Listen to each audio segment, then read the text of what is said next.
그래서 프로젝트 접근법은 잘 알아두는 게 좋을 것 같고요. 이 이론에서 일단 좀 잘 이해를 하시고 문제가 어렵게 나오면 절대 못 풀어요. 이거 이론 본다고 문제를 풀 수 있는 게 아니거든요. 쉬운 문제를 맞출 수 있죠. 근데 이제 뭐 난이도 높게 내면은 이론서 본 것 갖고는 뭐 당연히 맞출 수가 없어요. 그래서 저는 이제 공부를 이 개론서든 강론서든 보는 거를 그렇게 막 크게 의미를 많이 두진 않습니다. 왜냐하면 어차피 못 맞춰요. 그리고 이제 우리는 막 단기간에 공부를 끝내고 싶은 분들이잖아요. 초수생 같은 경우에. 그리고 이제 장수생 같은 경우는 장수생이 된 이유는 그런 공부 그냥 아는 것만 계속 받기 때문이거든요. 또 그렇게 하고 싶은 게 아니잖아요.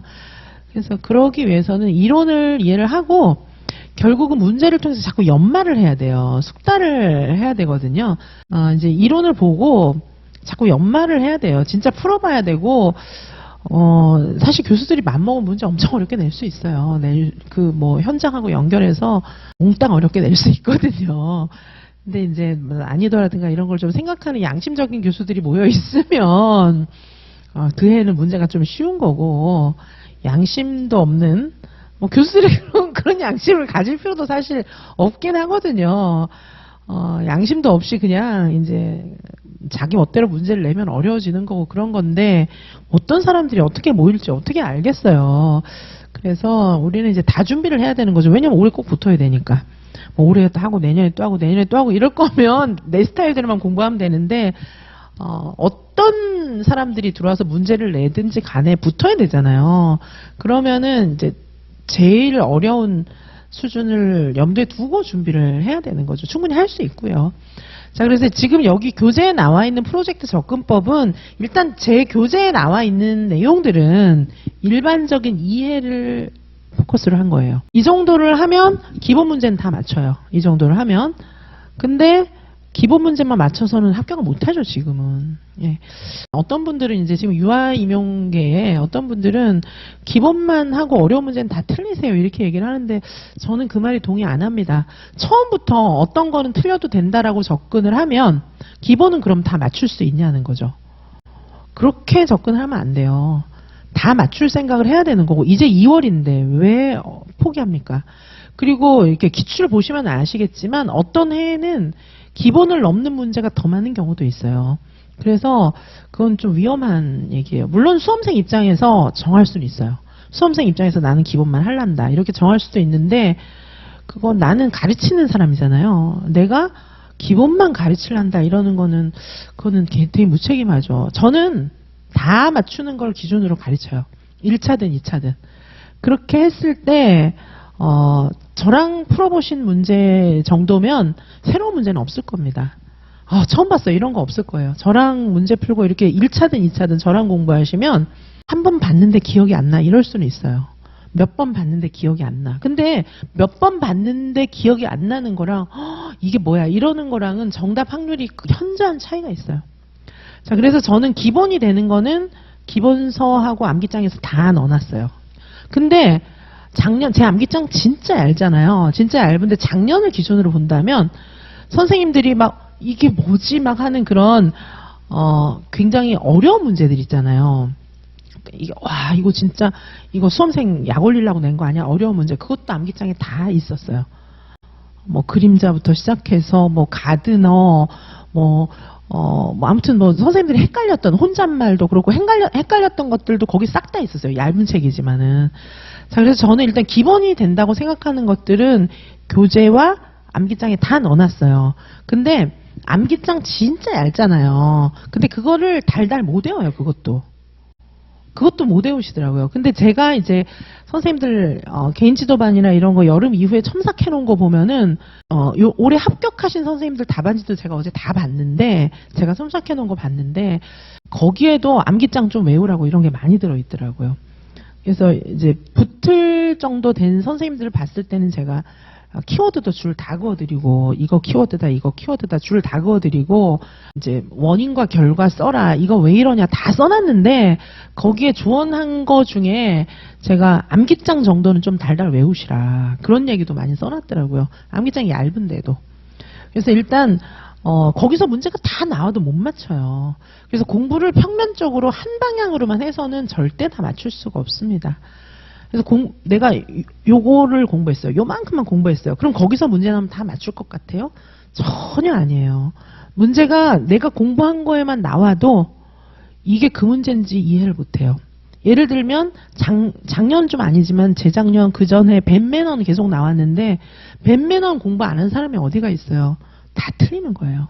그리고 이게 그건지도 모르고 틀려요. 그리고 나중에 와 내가 착각해서 틀렸어 이러는데 그건 착각이 아니라 실력이 없었던 거예요.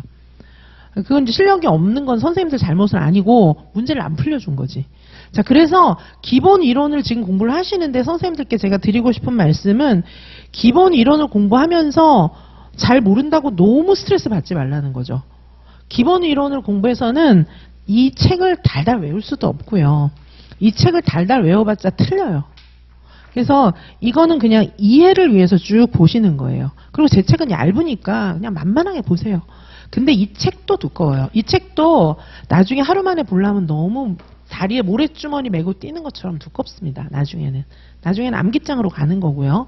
그리고 문제를 풀어오면서 문제 단권화는 꼭 해야 돼요. 제가 나중에 문제 단권화 한 거, 합격생이 문제 단권화 한 것도 제가 다 소개를 해드리고, 그거 제가 이렇게 설명을 좀 해드려야 돼요. 그래서 그거 지금 갖고 있는데, 그런 것도 좀 보여드리고, 그 다음에 월간 계획, 연간 계획, 주간, 일일 계획 짠 것도 다 보여드리면서 제가 해설을 좀 해드릴 건데, 선생님들께서 계획을 갖고 공부를 하시되, 개론 지금 막 강의 밀린 분들도 많이 계시고 하는데 너무 스트레스 받지 마세요. 개론에서 한 문제도 안 나올 때도 있어요. 엄밀히 말하면 그만큼 전체가 중요하다는 거예요. 한 파트 모른다고 막 그거에 함몰돼서 시간 너무 보내고 책 덮어버리고 그렇게 하지 마시고 사실은 한 파트 몰라도 충분히 합격할 수는 있어요. 근데 쭉 전체를 보면서 문제를 많이 풀어보고 저는 만점을 향해서 가는 거예요. 그래서 만점을 목표로 가는데 그래야 한 명 뽑아도 붙지. 특정 부분을 포기하고 어려운 문제가 나면 난 못 맞춘다. 이렇게 접근하시면 안 돼요. 저는 일단 지금 2월이에요. 나중에 9월, 10월 되면은 이제 각자 처한 상황에 따라서 포기할 부분은 포기해야겠지만 2월에 왜 포기를 합니까? 2월에는 무조건 만점 맞을 각오를 하고 그렇게 가시는 거예요.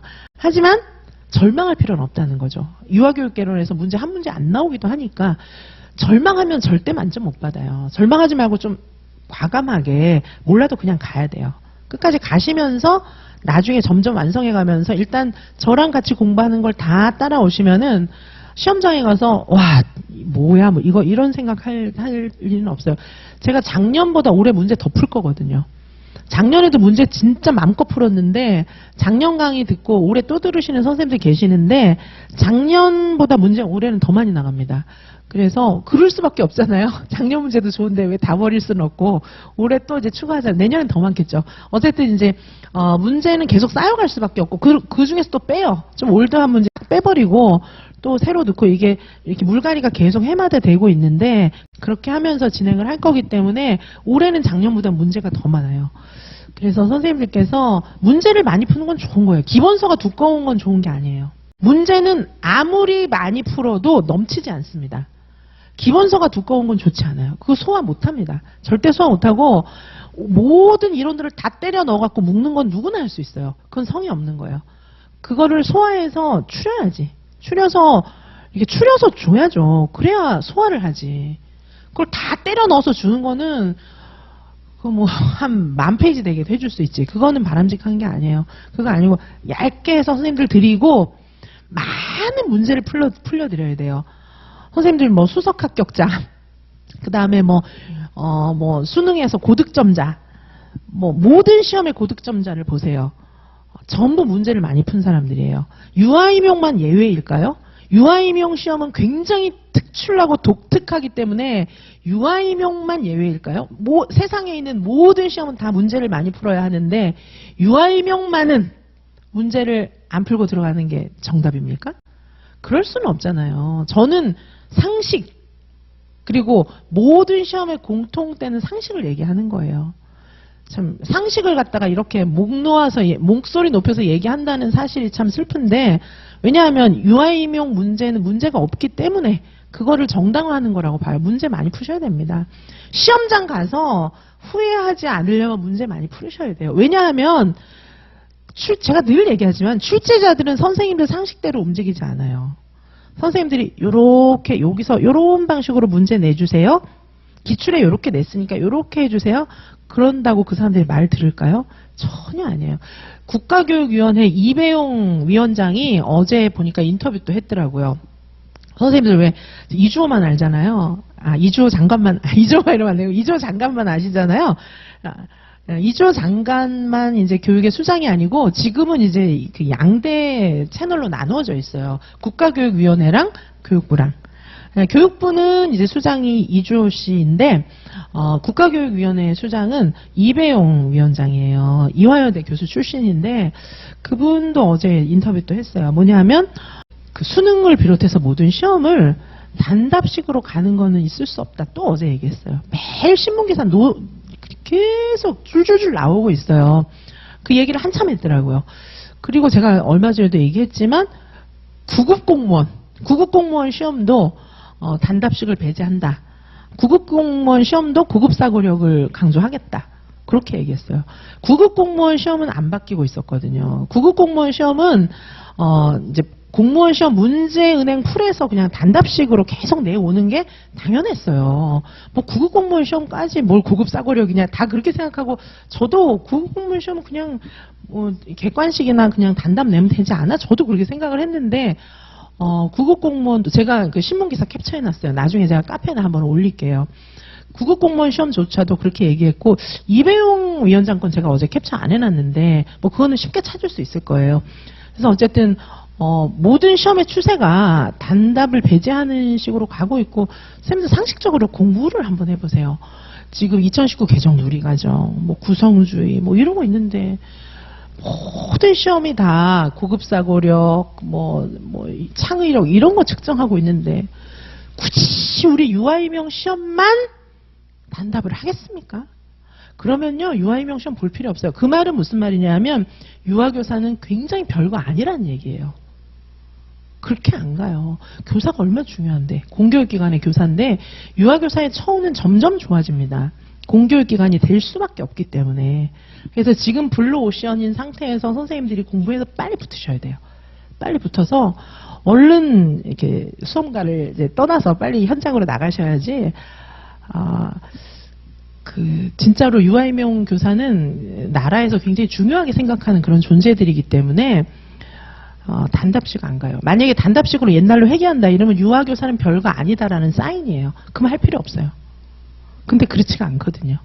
그리고 지금 뭐 이제 공부하기 너무 어려워 이러는 분들도 많이 계세요. 제가 이제 선생님들 계속 수시로 상담하는데 어떤 분들은 막 이제 1월, 2월 해보니까 이제 막 공부할 수 있겠다 막 이런 생각 들어서 열심히 하는 분들도 계신데 어떤 분들은 되겠나 이렇게 생각하시는 거예요. 저 어려운 걸 내가 하겠나 이렇게 생각하시는데 선생님들 지금 이 유아이명 공부는 기본이에요. 선생님들이 설령 유아이명고시를 안 보실 분이라 해도 이건 해야 됩니다. 이 정도 지식은 갖고 계셔야 나의 힘이 돼요. 그래야 선생님들은 2급 정교사 자격증이라는 굉장히 중요한 무기가 있잖아요. 그거 버리고 딴 일을 할 필요는 없잖아요. 그렇게 좋은 무기가 있는데 살면서 너무 좋은 자격증이죠. 함부로 못 따는 자격증이에요. 3년 동안 고생 많이 했잖아요. 3년, 4년 동안 고생 많이 했잖아요. 3년제, 4년제 다 똑같아요. 사실 2급 정교사 자격증 똑같잖아요. 3년이든 4년이든 긴 시간이고 어린이집 실습해야지, 유치원 실습해야지 얼마나 고생했어요. 그 큰맘 먹어야 되는 거거든요. 그 자격증을 갖고 계시잖아요. 그러면 임용고사를 보든 안 보든 이 정도의 실력은 갖추고 있어야 사립유치원에 취업을 해도 큰 소리 칠 수 있어요. 그리고 사립유치원에 취업을 해도 대학원 가야죠. 그래서 일정 받고 뭐 이렇게 해야 되잖아요. 임용시험을 보든 안 보든 이 정도의 공부는 선생님들의 힘입니다. 우리는 전문직이기 때문에. 그리고 올해 내년에 붙기를 바래요. 저는 선생님들이. 근데 최악의 경우에 못 붙을 수도 있잖아요. 그때가 불안한 거 아니겠어요? 많은 선생님들이. 근데 최악의 경우에 못 붙는다 해도 교전원은 시험 안 보고 그냥 들어갈 수 있을 것 같아요? 교전원도 시험 봐야 들어가죠. 교전원 시험이라도 보려면 교전원 시험이라도가 아니지. 교전원 나오면 바로 이 국공립 교사가 되는 거니까 교전원이 될지 안 될지 모르겠어요. 그냥 없었던 일로 하겠어요. 뭐 이럴 수도 있어요. 근데 만약에 그런 게 생긴다고 하면 3년을 또 교전원을 다녀야지 교사가 되는 거잖아요. 근데 저라면 그렇게 해서라도 교사 되겠어요. 저라면, 제가 선생님들이라면 교전원에 들어가서 3년을 공부해서라도 국공립 교사가 되겠어요. 그 정도로 좋아요. 국공립 교사는. 그런데 교전원도 아무나 오세요. 이렇게 하지 않거든요. 분명히 시험이 있을 거라고요. 학점도 보고 다 보겠지만 3년 뒤에 절대 후회하지 않습니다. 임용시험이 제도가 바뀐다 해도 이 정도의 공부는 과잉 투자가 아니에요. 선생님들이 유아임용을 떠나서 뭘 할 건데요? 이거 전교사 자격증 버리는 거는 너무 낭비죠. 그걸 가지고 살리기 위해서는 이 정도 공부는 뭘 해도 하셔야 돼요. 네, 그래서 이 정도는 당연히 해야 되는 일이에요. 유아교육 지식을 이 정도 갖고 계시는 거는 당연히 하셔야 될 일입니다. 그래야 사립유치원 가서 1급 전교사 되고 나중에 또 원감 되고 원장 되고 이렇게 하면서 대학원 다니고 그런 진로를 선택한다 하실지라도 이 정도 공부는 하셔야 되고 저는 선생님들을 제 커리큘럼을 따라오면 올해나 내년에는 꼭 붙으시겠지만 유아임용 시험 바뀌기 전에 공부 안 하고 중간에 방황하고 막 그런 분도 계실 수 있잖아요. 그리고 개인사가 또 생길 수 있잖아요. 그런 경우를 할지라도 교전원 시험 붙어서 나중에 공립교사 되기 위해서라도 있어야 돼요. 공부를 어느 정도 해놓으면 저하고 같이 이 정도 커리큘럼을 따라서 1차, 2차 공부를 다 해놓으면 그게 나의 힘이에요. 그때 돼서 선택의 여지가 많아져요. 그래서 지금 공부를 막 할까 말까 이렇게 망설이시는 선생님들도 많이 계시는데 유아임용계를 완전히 떠나시지 않는 한 공부하셔야 됩니다. 이 정도는 힘이에요. 이 정도를 모르고는 아무것도 할 수가 없어요. 그렇죠? 자, 그래서 선생님들께서 지금 이제 공부를 무조건 열심히 하셔야 돼요. 그리고 공부하는 방법이나 이런 것들은 2월에 맞는 공부 방법 이런 것들은 제가 또 얘기를 다음에 유튜브로 하겠습니다.